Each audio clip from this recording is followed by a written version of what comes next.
As you know, this day is dedicated to the LoCALL project, Local Linguistic Landscapes for Global Language Education in the School Context, which is an Erasmus Plus project coordinated by the University of Hamburg in Germany, and which has 4 more partner universities, including the University of Aveiro. As you probably know, the project main aim is to work in the collaboration way with teachers and students to develop and test online and offline tools for exploring linguistic landscapes. Before starting the session, Francisco has already put in the chat the program for today. So we'll start with this presentation by Lisa Brinkmann and Julia von Rosen. Then we will have a session in which resources and products of the LoCALL project will be presented by some team members. After lunch, you will have the opportunity to participate in the workshop, explorar a paisagem linguística dentro e fora da sala de aula.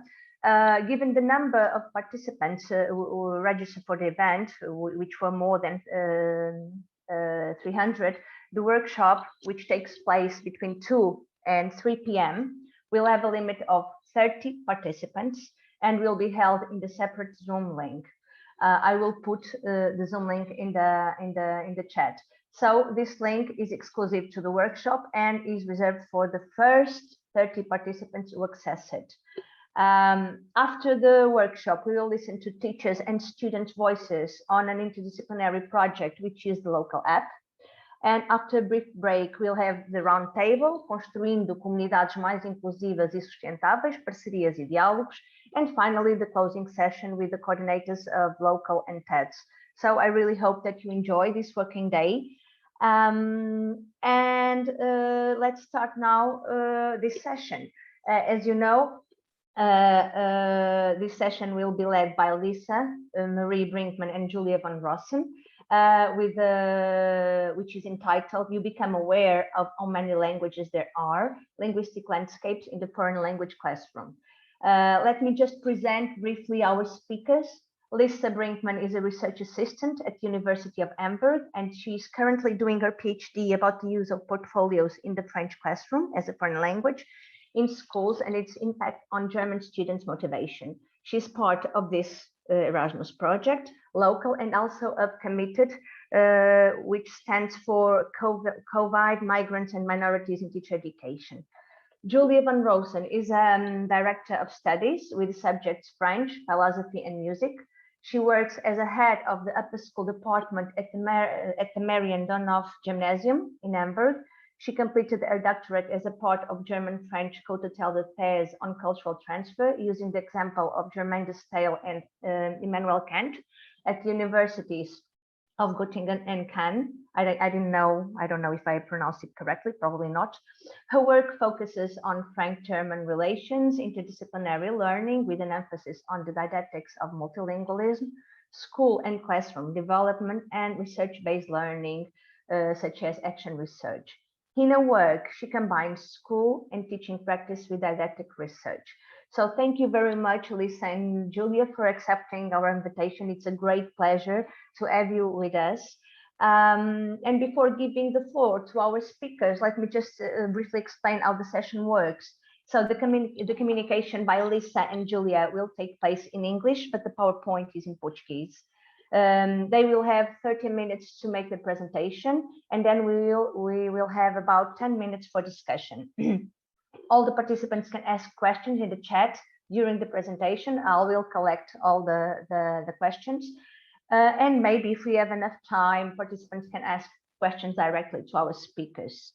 So Julia and Lisa, please, you may share your presentation.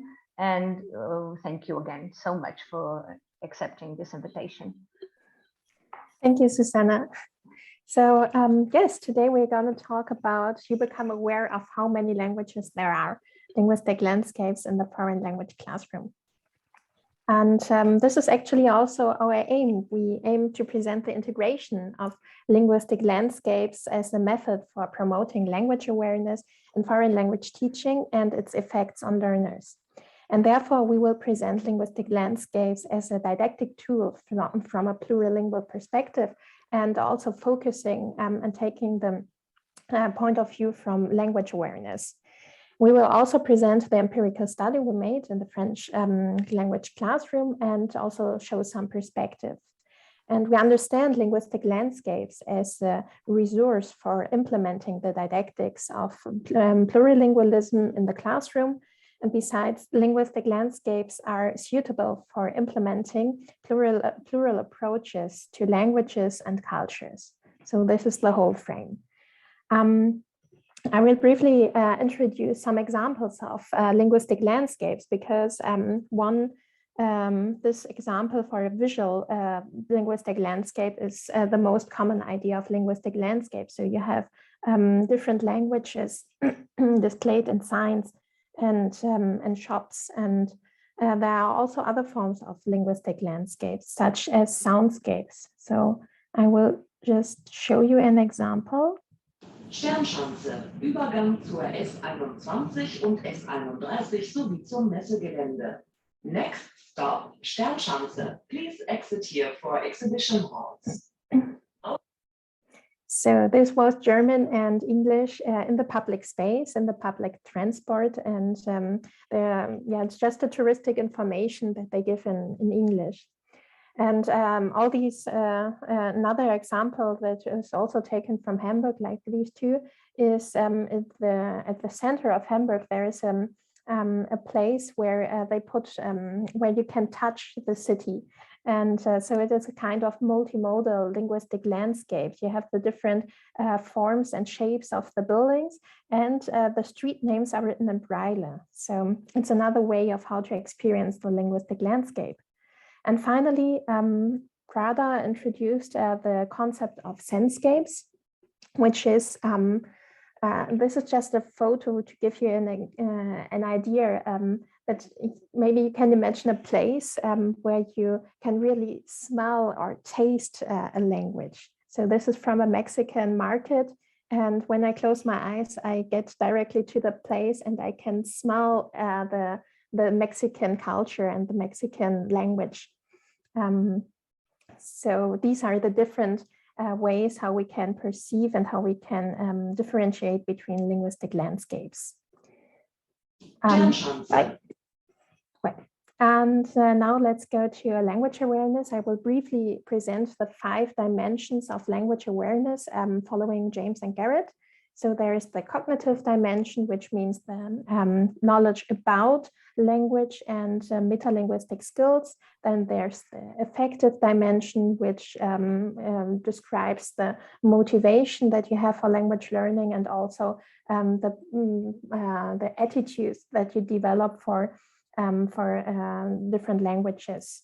There's also the social dimension, which means that you become aware about the link between culture and language, and also other societal aspects of language. And the performance dimension, which is the idea of it's reflecting about language learning. So it really takes the focus on the learning part.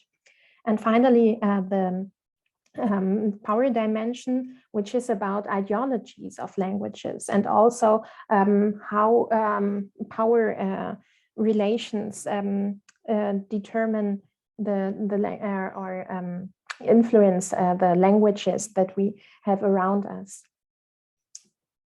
When we work with linguistic landscapes, we can take different focuses. So we can either take a focus on working directly in and learning in the linguistic landscape, but we can also learn through the linguistic landscape. This means we take photos or other media of the linguistic landscape to another place, for example, the classroom, and just explore the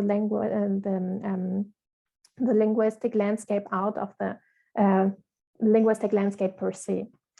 And we can take a multilingual focus or a focus on the target language.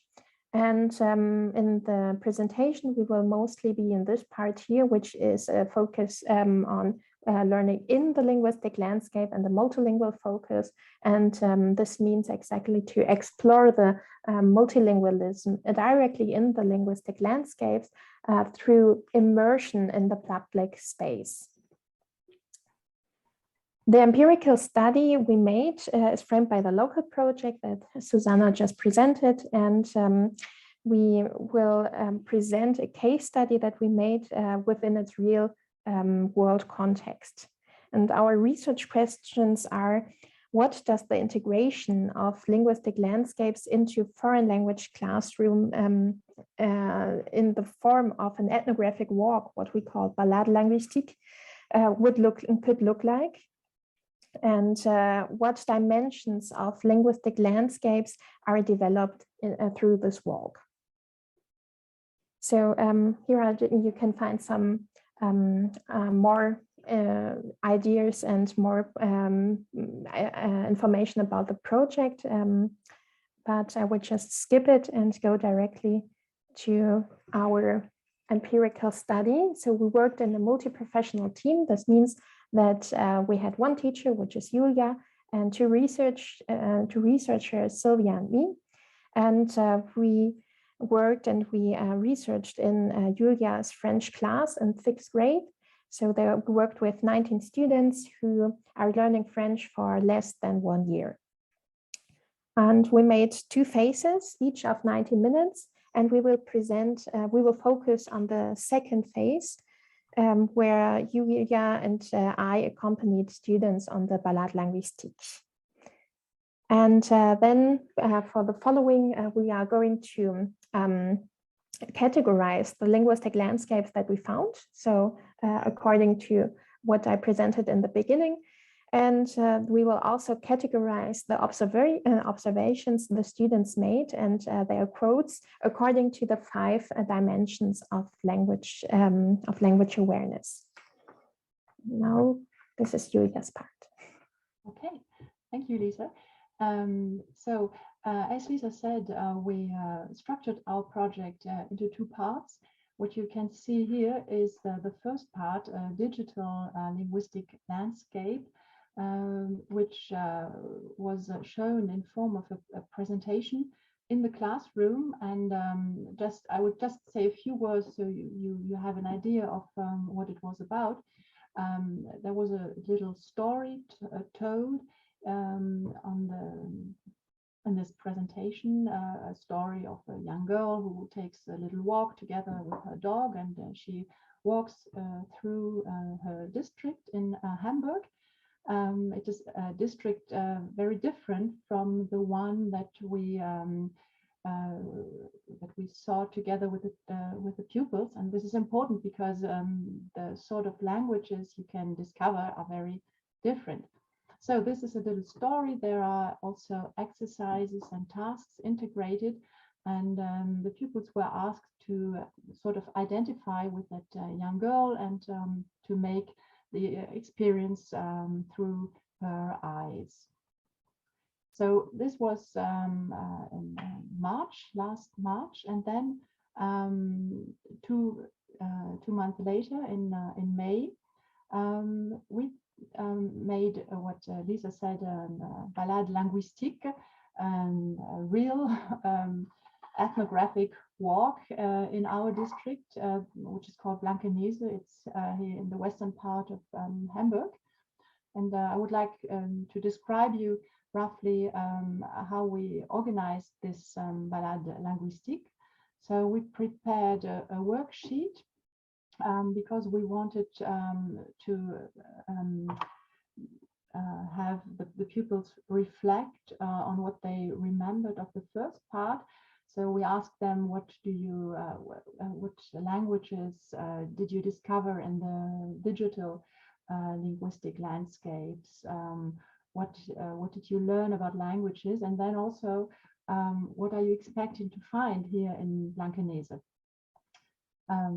Then after this short reflection, we started, and we gave them some vocabulary, some formulations, so they would be able to practice French on their way to downtown Blankenese.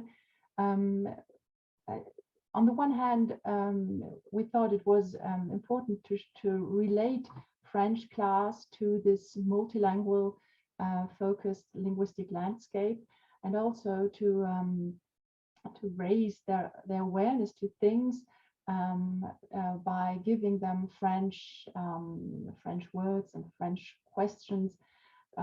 For example, that they could talk about the weather, so they could describe what they saw and left and the right of the way. Okay, and then the other part of the worksheet consisted in this map. So in the upper part, you see our school, Marion Dönhoff Gymnasium. It's situated on a hill, and so the pupils could see the way we would walk together with them down to the center of Blankenese, the station, mainly the church and the main shopping street. We gave them this map to orientate them, to show them what we had prepared, and also where they could eventually find linguistic phenomena, because as Lisa said, we only had 90 minutes, and in this rather short time, we wanted to help them to be most effective as possible, and to know what they could look after. Right, and then this is the last part of the worksheet, just to show you that after we returned back to school, we had another reflection, because we wanted to know if they had liked this balade linguistique, what they had learned about the languages, about the district, and also what had been surprising for them. And to finish this little project, we gave them the task to write an email in German to a friend and to talk about this language walk. So you can find here in the presentation some transcriptions of what we talked about, and the questions I asked to the pupils. But now I would like to give you some more concrete impressions of what it was like. So here you can see two groups of students. On the left hand, you see the boys sitting there working on the worksheets. They had taken pictures, and we organized this walk in the way that we walked together for a certain distance, and then we told the pupils, now you can go on your own, you can discover languages, and then you come back, and we proceed together. So there were about 4 or 5 points where we left the pupils on their own, and then we proceeded together. Okay, what you see here is maybe the most interesting discovery that the pupils made in the course of this ethnographic walk. You see here the students standing before a ticket machine in the station of Blankenese, station of local public transport. And in the upper picture, you see that there are all the informations you need in order to buy a ticket for the S-Bahn. And you see the flags of the languages in which these informations can be shown. So you have German, English, French, Italian, Spanish, and Turkish. So these are the languages that are very frequently needed at this ticket machine. So that's not very surprising. You find this sort of ticket machine in many different places. But then there was a very interesting observation on the very same ticket machine in the lower part. Yeah, Lisa shows where it is situated. You find another sign with also different languages. You see in large letters, it's written in German and then English. And then there are two languages that the student couldn't immediately identify. And so we helped them and taught them that it's Polish and Romanian. And of course, the students were wondering why there were here different languages in the context of a warning of thieves. In any case, we talked about this discovery, and it was very interesting for the students. Okay, I will now show you the other discoveries we made. So here we go to the gastronomic part. On the left hand, you see a menu of a Portuguese restaurant in Blankenese, written in German and Portuguese. On the right hand side, you have a sign from very famous German Hamburger bakery called Dat Backhaus, and all these names of bread are written in Lower German, so the dialect of Northern Germany. But you don't really need to have learned this dialect if you are German native speaker. You can understand it easily because it's very similar to Higher German. Okay, then we proceeded and we went to the Maison du Pain, a French cake shop, which is situated right in front of the station of Blankenese, and we saw, for example, these delicacies, these French delicacies, which are presented in three different languages. You see here English, French, and German. You see cheesecake, or friesische Obsttörtchen, or tarte au citron. So on the one hand, it was French culture, French products, and at the same time, three different languages. And as Lisa said before, this is a very good example for a sensescape. On the one hand, you enter into this cake shop and immediately you smell all these delicious cakes and chocolate and lemon and fruit. And then we also bought French macaron for the students.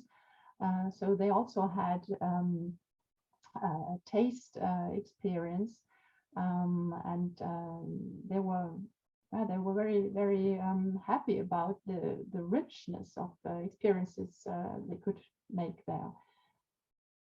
Okay, then we left La Maison du Pain, and we passed near a perfumery. And of course, perfumeries are a place where you find a lot of French, beautiful French words, trésor, idole, la vie est belle. So a whole atmosphere is created by these luxury products related to the French language. Okay. Yes, here you can see something rather funny. We were lucky that there was a market in the center of Blankenese on that day. And on this cheese stall, you can see 5 different languages articulated by the animals. And wir sind schuld an dem Käse. This means about the cheese. We are responsible for the cheese, or it's our fault that the cheese is produced. So it's rather humoristic. but Lisa and I were very happy to find these languages here in the context of this cheese stall, and the students found this funny also. Okay, then the last impression I would like to show you here is something very typical for this region in the west of Hamburg, English or Anglophone clothing shop, a certain style, very traditional, conservative, and associated to the English or Anglophone culture. So this was the last discovery we made, and then we went back to school.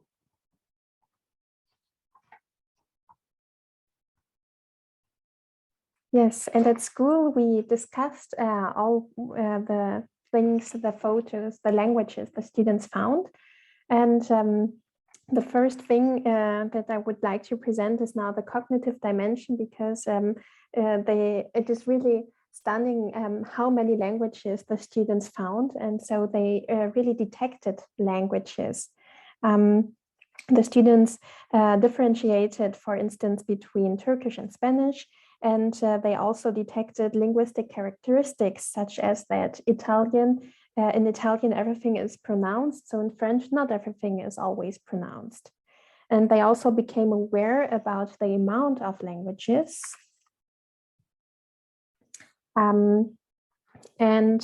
They said, you're surrounded by languages, even in a small place. And finally, you become aware of how many languages there are, and you learn something. So this is what we really want them to do, to learn something. And the student thus confirms the pedagogical asset of linguistic landscapes. Learning outside became also an aspect to which the students referred to in an effective manner. So they evaluated learning outside as more fun and more motivating because it was something different. And other positive effects were the sensescape that most students appreciated, and also the multilingual focus on linguistic landscapes, because they did not only see French, but all the languages. I will now come to the social dimension that was widely discussed in the lesson. And so, as Julia already told us, when we entered the Maison du Pain, and when we talked about what image is created of France, so they say, yes, it's noble, it's luxurious, it's very fine, and it's supposed to bring the French language and the French culture to Hamburg. And then the teacher invited them to take all these associations together and reflect on it. And they said, yes, seeing this, France doesn't seem to be a poor country. And yeah, but is this the reality? And the student said, no, that's not the reality. It's not like that. And so we can see, or they identify that there is definitely a gap between reality and between what we are seeing here. We also see the social dimension interacting with the cognitive dimension, because when one student talks about the representation of multilingualism, he says, I would never have noticed the Turkish sign before. And another student learned how many people live together in the world. And so we can say that the students really became aware plurilingually, and they developed a kind of plurilingual awareness. Finally, to close the social dimension, I have to come back to this very interesting example of thieves warning in Polish and Romanian. And yeah, the important or the very interesting part is begins here. So the teacher asked, okay, what does it tell us? And why do we found these languages here? And the students look for hypotheses. they mention prejudices and stereotypes, and also the languages are from those countries where people steal. One student says, I find it strange that they assume at the ticket machine that Poles and Romanians steal. And I think it's a bit racist that only these languages are listed. So all in all, it was a long discussion, but all in all, it seemed strange to the students, and they discuss about the ideologies and the power relations that are established here for the Polish and the Romanian language especially. And finally, I would like to talk about the performance dimension, because that was a funny thing. The students started during the Balade linguistique to say bonjour to the people they came across. And some answered to them and others did not. And so they were asked to reflect on why was that so? And a student said it's like that because people don't know French. And thus they learned that it is not evidence that people in Germany talk French. So from these results, we see that the outdoor learning fosters motivation for language learning and language use, and that the students evaluate multilingualism and the motivational potential of authentic language materials in a positive way. We also see aspects of plurilingual pedagogies, because when they compare Italian and French and their pronunciation, they gain multilingual metalinguistic competence.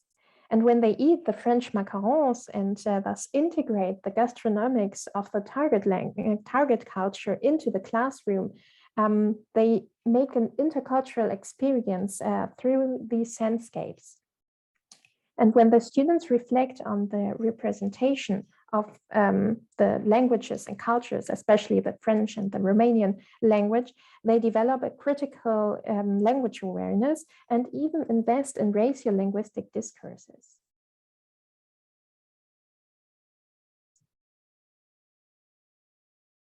We can't hear you yet, Julia, you're muted. If we come now to the conclusions of our project, we can observe that the multimodal approach to linguistic landscape functioned very well. It wasn't, we just walked through the district, and the multimodal dimensions were just there. You didn't have to do very much, and they were very promising. We could discover that all dimensions of language awareness could be promoted using linguistic landscapes, but we found out also that it wasn't always so easy to match exactly what the students said to these 5 dimensions. So that's not so easy, and we will have to analyze that some closer. Then, as Lisa said, also we would conclude that the potential of making students move in a linguistic landscape is very motivating and leads to very interesting results, and I would even say very sustainable, because they will remember much better what they had experienced on this walk than if I had told that to them in classroom, just with the book. And the authentic context is certainly something very important that is created by the linguistic landscape. And I would like to add another aspect, the fact that the students become detectives, they are exploring themselves. That was something that was very important to us. As I said in the beginning, we are conscious that it's of course difficult for students to become explorers. They need a little help, but so we tried to give them some help and give them in the same time sufficiently freedom to make their own discoveries. And last not least, we found out that the pandemic situation was for us initially a little difficult, because when we worked in the classroom, we had to divide the classes and we had to repeat twice the same lesson. It was a little difficult to organize, but then to go out with it with the students seemed to us first sort of an expedient, but then finally we saw that it was a very enriching experience. And I don't know if we would have had the idea if we weren't have been forced to do so. So that was an interesting observation for us. And then if we think now about perspectives into the future, we have different aims and objectives. As to research, we would like to analyze further the different lessons we had given to the students. What Lisa said, learning in or learning through, which way of learning has which consequence. Then concerning school activities, we are planning an internal school training on network language learning, which will take place next Friday here with some colleagues. Then we are working on we're preparing a project day called Languages in My City, which we want to organize for the whole grade 6 at our school. And we would like to tie these linguistic landscapes with interdisciplinary learning in general at our school, for example, to rely geography and history to language learning. And then last point, cooperation. We would like to go on in this multi-professional team and include other colleagues who would be interested in working and doing research and practice in this way. And we are also preparing other trainings in the area of multilingual didactics. Well, that was our project, and I thank you all for your attention, and you are now invited to ask questions. Thank you so much, Lisa and Julia, for such a great presentation, so clear and enlightening for us, researchers, teachers, trainers. I would like to ask you to put your questions in the chat. Let me just check if we have one. Yes, we have one question from Sylvia. So Sylvia says that she would like to ask Julia, Sylvia Mel Pfeiffer, to ask Julia what she learned as a French teacher, as a French teacher, by engaging with linguistic landscapes. So Julia, this question is for you. How are linguistic landscapes able to change the way we think of ourselves as teachers of a language, but also as teachers?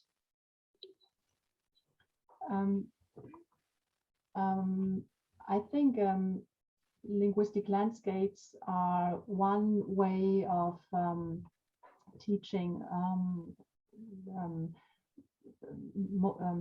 multilingual phenomena in classroom. It's a very, I think, a very easy and a very rich form to teach multilinguistic themes. But in general, I would say that it leads not only for me as a French teacher, but to any language teacher who teaches normally one language, that it's very enriching and very promising for the students to integrate many other languages. And I think it's this experience is encouraging for me, because the fear that you are maybe not qualified enough, or that you have to do things that you're not formed for, it's really not given, because the students are so motivated to learn themselves that it's really yes, can I say, we can include this form of learning very easily, and it changes your attitude to your own learning or your teaching. Thank you, Julia. I think we have time for one question. Alexandra, she asked, what about the languages and migrant background of the pupils? Were they mainly German, or do you have migrants in class? Mm-hmm. I don't know if I would say migrants. There were children who have other mother tongues. There was a girl, for example, who came from Africa, from Zimbabwe. I don't really remember the name of her language, but she was there. Yes. And then there was, I think, two girls with Serbo-Croatish, Croatian, Serbo-Croatian. Serbo-Croatian, right? But most of the students are not with a migrant background. They are they are from here. They have grown up here in Blankenese. Yeah, but it was interesting because in the first activity, the presentation, the virtual linguistic landscapes, we had an activity about which languages do you like. And so these students really were invested in telling, yes, I like my heritage language, Shona, and they really came out and presented themselves and were confident. And so this was really a very positive and surprising effect. I don't know, there are no more questions in the chat, but I guess Christina posed a question just now, and Francisco also. Well, these are not questions, these are comments, right? Yeah. Yeah, so Francisco says that he's not sure if you are familiar with the TEDS project, which was highly discussed yesterday. Maybe you can be familiar with this project and maybe it interests you. And Christina says that, well, we can also work this in the teaching learning of the mother tongue. For instance, to look for foreign words that are now part of it, or even to identify several functions. And she has already worked with this with her students. If there are no more questions, I would like to make one. Can I? Sure. I would like to know, how did you work with the students? Those questions concerning stereotypes and more negative representations, for instance, concerning Romanian and even French. So how were these stereotypes and less positive representations worked with them? Maybe I can just start and then you add, Julia. So when we talked about it, we didn't give any hint. We just said to them, okay, also look at what else did you find? What other languages did you find at the ticket machine? And there was no leading in the questions. And then they came up with a hypothesis. And there were different ideas, because there was some students that said, yes, this is a kind of racist, and others said, yeah, maybe it's because the institution who made this ticket machine has experiences with exactly Romanian and Polish speaking persons stealing from them. So there was no conclusion or no end, but all the hypotheses came together. And I think it was good that the students were thought critically about it and really searched for reasons. And among these reasons were stereotypes and prejudices. Okay, thank you, Lisa. Well, maybe now we should end this session, okay? Because at 11 we will be back. So we have about 9 minutes break. Enjoy your coffee, your tea, your juice, whatever, and see you in 9 minutes. Thank you so much, Lisa and Julia. It was a great pleasure to have you with us. Thank you so much. It's such a great work. And also I would like to say that your future perspectives look really great. And it's good to know that after this, you have many ideas, both for the school, for the research, and for the cooperation. That's great. Thank you.